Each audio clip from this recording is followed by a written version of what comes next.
puzzled at why join our professional association, but I'm aware that looking around the room that at least some of you are already members of AUSIT.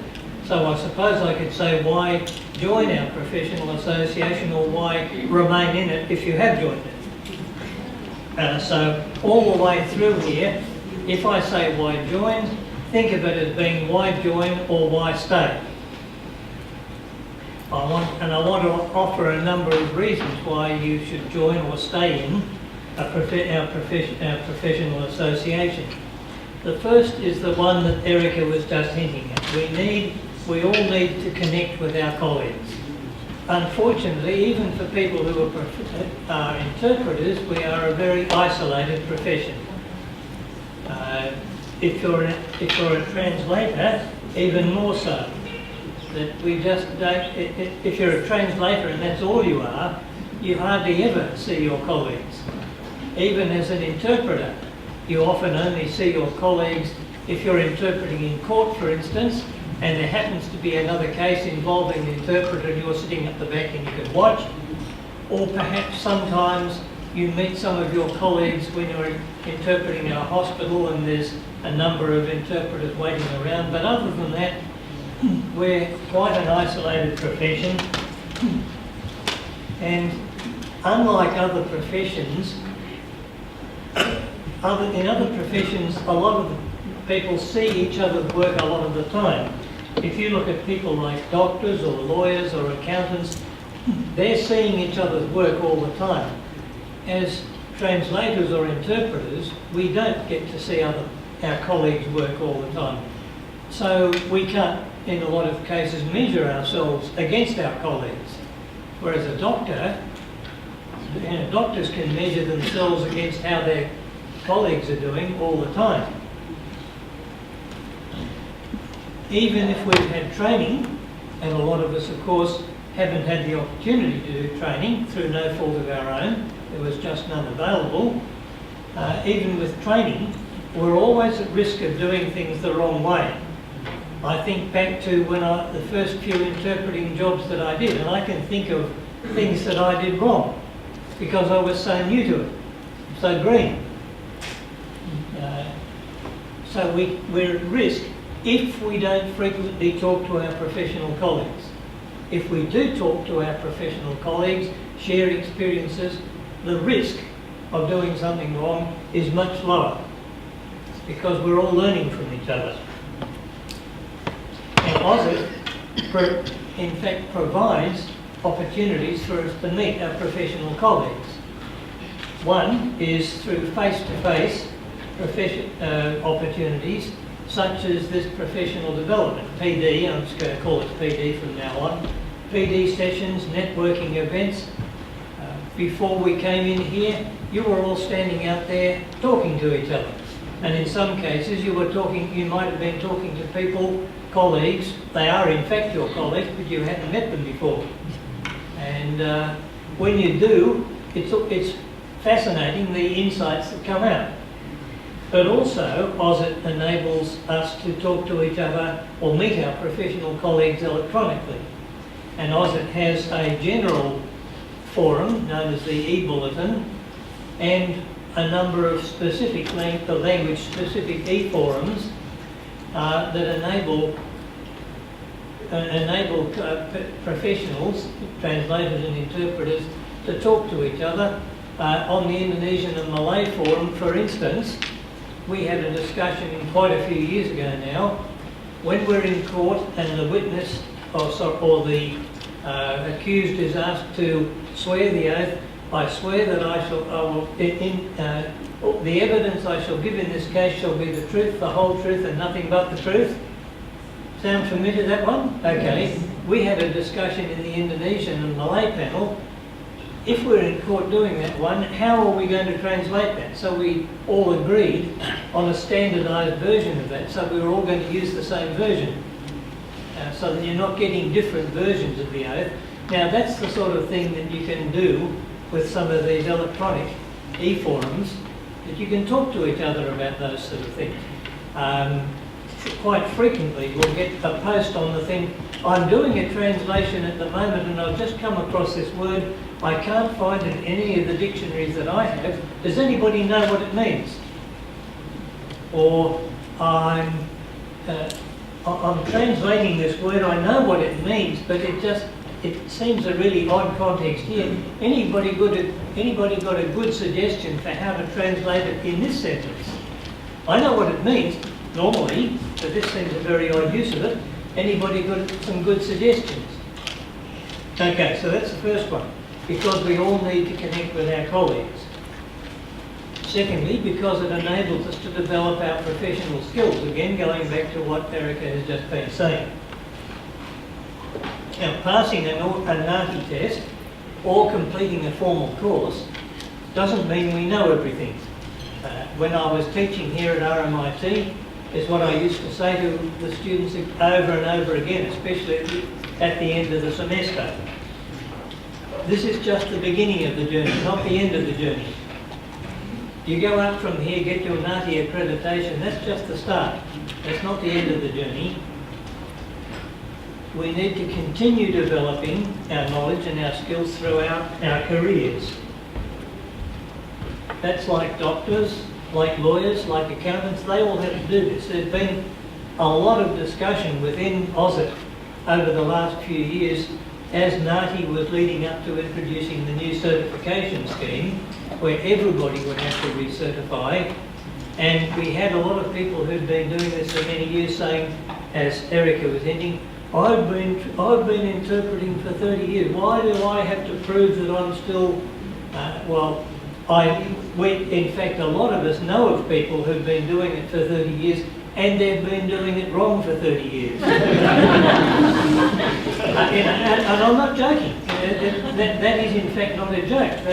They've been doing, they've been performing poorly for 30 years, but convincing themselves that because the agencies are still giving me jobs, I must be okay. And in a lot of that discussion, we were pointing out to people continually, lawyers and accountants and people like that are required, and engineers is another one. One of my brothers is an engineer. They have to do all the time. They have to do professional development. It's part of most professions these days. It's just considered normal. Why should our profession be any different? And if we are different and don't have continuing professional development, perhaps we aren't a profession. So, it's really important. Now, because AUSIT is made up of fellow professionals, that means, firstly, that we know what PD we need. That's why we're able to offer good PD, because as translators and interpreters ourselves, we know what areas we need. And also, of course, we have the expertise in most cases to deliver it, because we have highly experienced interpreters and translators who can pass on their experience to others. In the cases where we don't have expertise, like how to set yourself up as a good business, well, we can call people in from outside to do that. But a lot of the PD that we offer, we ourselves have the expertise. As was mentioned a moment ago, as well as face-to-face PD like this, more and more of the training and PD is being offered as webinars. And in fact, as Erica mentioned, that's why there's that camera up the back there, because, and hello to everybody who's going to be seeing this in other states, we're recording this so that it can be shown in all the other states, so that they can run their own sessions. Now, the advantage of that sort of thing is that perhaps you can't, there's something on that's really interesting and you really want to go to it, but there's something else really important on and you can't get there, or you live outside the capital city, up in Queensland, for instance. If you've got interpreters working in Townsville, they can't just drive a few minutes to Brisbane. You ever tried driving from Townsville to Brisbane? It's a long way. If you live outside the capital city, even people up in Shepparton or Ballarat or something, they can't just drive down here to attend something like this, so they can view it online later. Thirdly, because it gives our profession a more effective voice, if we become members or remain members of AUSIT, it gives our profession a more effective voice. I'm sure a lot of you, in your interpreting or translating, have come across situations where you really think, I'd like this situation to change. This is not a very good situation. Perhaps the people who are working with us are working with us in the wrong way. Or people, perhaps agencies, are making unfair demands on us. And you think, I'd like to change that situation. As individuals, there's not much we can do about it. But as a profession, as an association, governments and other professions, other professionals and agencies and so forth, because we're an association, they listen to us. We've got a little bit of clout. We've got a little bit of, we can speak with authority. Because we can say, we represent a large slice of the profession. Not all of it. There's something like NATI have just announced that they, since they did introduced the transition to certification, there's something like about 7,000 practitioners who've transitioned. We have less than 1,000 members of AUSIT. So it's nothing like all of the profession, although there are other professions. In fact, that's roughly 1/7, 1/6 to 1/7. The Law Society, you might be surprised to know, is much less representative of lawyers than AUSIT is of translators and interpreters. So we're actually doing quite well compared with some other professions. Here's some examples of how other professions have listened to us as an association. We've had input too. Recently launched last year, and a lot of you may have come along to this, the recommended national standards for courts and tribunals. We had a huge input to that. Also recently launched, it was in April last year, the mental health interpreting guidelines. The mental health professionals are listening to us because we're an association. Next year, it's going to be in February next year, and probably, I don't know when we'll launch here in Victoria, but it's going to be launched nationally in February, the competency framework for clinicians. That is for the medical profession what those recommended national standards are for the lawyers. It's going to be the same sort of idea. Now, all three of those other professions are listening to us because we're an association, because they see us as representing the people who actually do the work.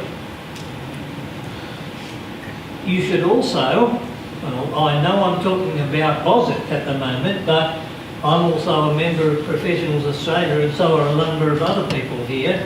You should also consider joining them if you want to get better pay and conditions, because AUSIT doesn't have legal standing to engage in industrial relations. That's not what we're on about, and we don't have that sort of standing, that sort of status in front of things like the Fair Work Tribunal.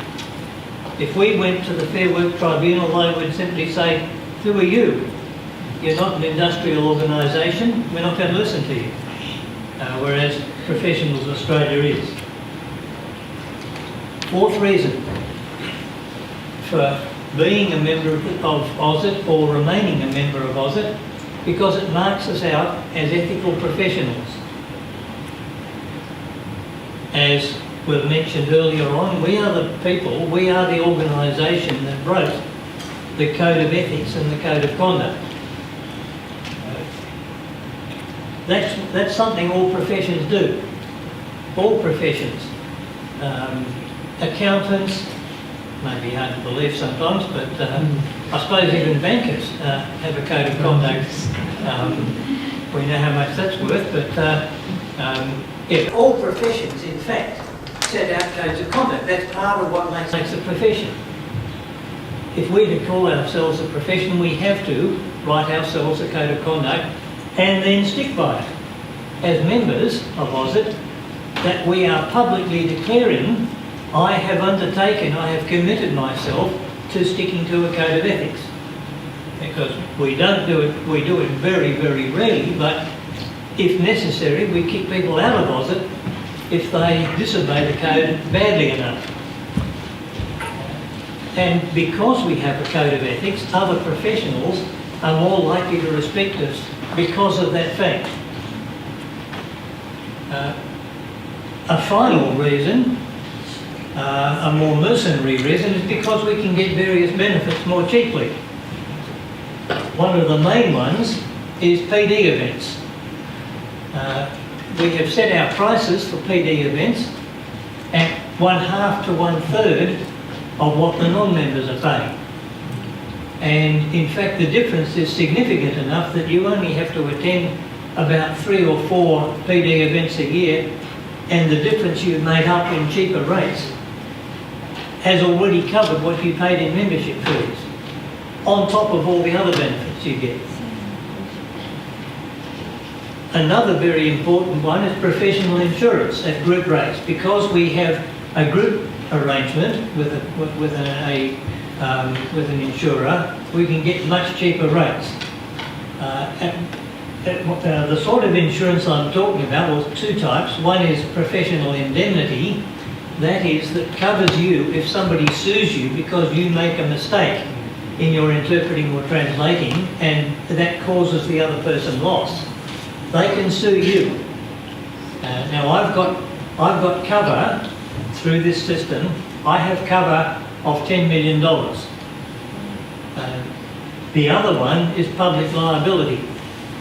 I'm now just doing translation, but if somebody comes to my house to get a translation and trips on my front step and hurts themselves, they can sue me for their injuries. That's what professional indemnity, that's the sort of thing that professional indemnity covers. Or you go to an interpreting job and accidentally put your hand in the wrong place and, wreck a machine or something, you can be sued for that. Without the AUSIT rates, I was paying something like $600, $700, $800 a year for that cover. Through AUSIT, it's about $330 a year for about $10 million worth of cover. That sounds to me like a fairly good deal. Okay, so how do you join AUSIT if you aren't already a member? What if you are? For those who aren't, well, it's all through an online application through the AUSIT website. You become what we're now calling an ordinary member if you have a T or I qualification, translator or interpreter qualification, and are practicing or have practiced in the past or intend to practice. Because we have people, for instance, who've only just finished their training and aren't actually working yet because they're still waiting for NATI to give them their credential or something, but they do intend to practice. They can still become ordinary members. What do we mean by qualification? One of 2 things, basically. Either a NATI credential, when credential is covering certification, the old accreditation, recognition, any of those, and it doesn't have to be a current one. You can have had one in the past, as long as you have had one at some stage. So that's one possibility, a NATI credential, or completion of a formal T&I course. Now you can have either of those or both of those, but that's qualification. So if you've got either of those or both of them and you are practicing, that's an ordinary member. We've actually simplified it hugely just in the last few months. There were more requirements, but we've simplified things.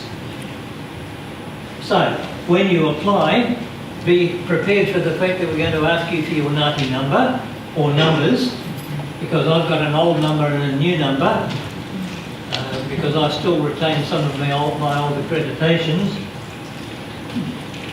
And if you say that you have completed a T&I course, we'll say, okay, could you please upload evidence of that, like your certificate of completion or something like that. Second group is student members. I don't know whether any of you are still studying T&I courses, but if you're currently enrolled in a formal T&I course, you become a student member, and all we'll ask you for is proof of current enrolment. Or the other one is associate members. If you're practicing but in fact don't have any of those qualifications, so you don't have any NATI credential and you've never done a course, but you are out there practicing, you become an associate member. There's not an awful lot of people who fall into that category. Or people who are simply interested in the profession, and quite a few staff members of, for instance, of language service providers, quite often staff members or proprietors of those will become associate members. And in many cases that's because they actually want to support the profession. The new system, we ask you to pay up front, well, not when you start the application, as you complete the application and submit it, we ask you to pay up front. What happens, in fact, is that we start off by asking you a series of questions, and that actually the answers to those questions work out what membership category you should be going into. Having worked out what membership category you should go into, we'll then tell you how much that's going to cost you. These are the full year figures. Ordinary member, $192 a year. Remember, by the way, that these membership fees you can claim on tax. This is part of earning your income. So it's fully claimable on tax. Ordinary member, $192 a year. Student member, $57, and associate member, $108. If you are not a member at the moment and you join this month, and you've only got one more day of this month to join, but if you did, let's say you join next month in December, we'll actually only charge you for 7 months this time round because it goes through to June next year before you get billed for the next year's membership. So we don't bill you a full $192, we bill you whatever 7/12 of 192 is. I can't work it out off the top of my head, but yeah. Payment is online by credit card or debit card. A lot of people seem to have trouble working out what we mean by that. If it's a card that you can stick in a hole in the wall and get money out from, or that you can tap on something at Woolworths, then it's a card you can use to join online. We have people ring up and saying, I don't know how to do this, I don't have a credit yet, but do you have a card you can tap on at Woolworths? Yeah, good, you can use that. And until you pay, you can't submit your application. However, once you have paid and submitted your application, you then become an applicant member and you get access to member benefits, such as member rates for PD events. You don't have to wait months and months until we approve you. They're available straight away. That was part of the idea of getting people to pay up as they apply. A few things finally. When you start the application, you'll be asked to log into your existing AUSIT account. Now, there's lots of people who aren't members but still have a login for the AUSIT website. They're just on the mailing list. So if you have an existing account on the website, we'll ask you to log into that. If you don't happen to have one, we'll say, could you please create a new account? And the reason for that is that while you're doing your application, if necessary, you can save what you've done so far and then come back later and log in again. Just in case you couldn't complete the whole thing all in one go, doesn't matter. You can save and come back, save and come back. But look, these days it really only takes about 10 minutes to complete the whole thing. We are in the process of changing this, but the application form as it still is at the moment will ask you for a CV or resume not a CD, a CV or resume, you don't need to provide one. And if you don't, we're not going to get excited about it. If you do, that's fine. We might look at it, but you don't actually have to. That's something we've decided you don't need to do. And you also don't need to nominate a referee, even though it will still ask you for one. Yeah. Don't bother about it. We're not worried about people nominating referees. There was a stage that I can still remember where in order to join AUSIT you had to nominate as referees 3 current AUSIT members. So you had to work out which of your friends were AUSIT members so that you could ask them to nominate you. We've gone right away from that. So yeah, we've made it a lot simpler now than it was before. We've also just appointed a national membership officer so that they'll all be handled by the national membership officer now, don't have to go to the branches. Okay, that's all I wanted to talk about. I might, in fact, if you want to join us, there it is there. Join us. Very simple. Now, if you want to find out what the categories are, the fees and so forth, that's all there. Apply for membership. And this is the start of that little questionnaire I was talking about. And we'll ask you a number of questions like, are you practicing? Do you have a qualification? Do you have an AUSIT credential and so forth? That will enable us to work out what category you should be going into. And yeah, and then you start the application. I won't go further than that, but if you click on the start application, then you'll get the could you please log in or create an account and so on. And it just takes you through a number of questions and